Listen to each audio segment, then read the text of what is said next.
આપણું કતારગામ સ્નેહ મિલનમાં બસ એક જ દિલથી આશા વ્યક્ત કરું છું કે જે આપણો પ્રવાહ અવિરત જે ચાલતો આવે છે ચાલતો રહે. બધા સહકાર આપો, બરાબર સમયસર જ્યાં જેને જે પણ જવાબદારીઓ આપી છે જેવી રીતે પણ આપી છે એવી રીતે બધા આપતા રહો. અને આપણું જે કતારગામનું સંગઠન છે એ 100% પૂરું થાય. એક પણ વ્યક્તિ રહી ન જાય. કોઈ પણ તેને જાણ કરવું, જેની જવાબદારીમાં આવતો એ સ્વીકારો અને આપણું સમજીને બધા સાથે હળી મળીને બધા રહો. અને મોટો પરિવારથી આપણે રહીશું તો દરેક જગ્યાએ દરેક સિચ્યુએશનમાં આપણને ક્યારેય ડર નહીં લાગે.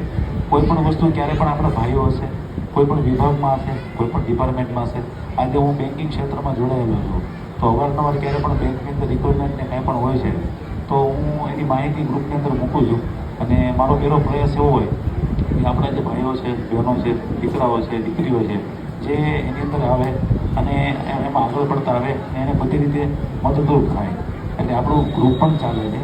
એટલે કોઈ પણ ક્ષેત્રમાં જોડાયેલા હોય, કોઈ પણ કંપનીમાં હોય, બરાબર, કોઈ પણ પોતાની કંપની ચાલતી હોય કે બીજા કોઈની પણ કંપની હોય, એના કોઈ પણ રિક્રુટમેન્ટ હોય, 12 પાસ છે, ગ્રેજ્યુએશન કરેલા છે, તો આપણા જે ગ્રુપ છે એ ગ્રુપને થોડું અપડેટ કરો અને જેથી અંદર જાણ કરો.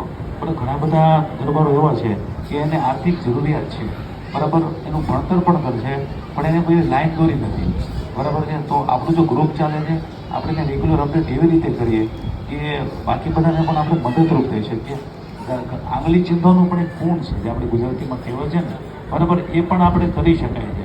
તો આવા વિચારો સાથે જ આપણે બધા હળી મળીને રહેશું ને તો આપણો પરિવાર ક્યારેક દિવસ ખોટો નહીં પડે અને આપણી જે પરિવારની એકતા છે એકદમ જળવાઈ રહેશે. આ વિચારો સાથે જય માતા. Thank you Jaypalsinh.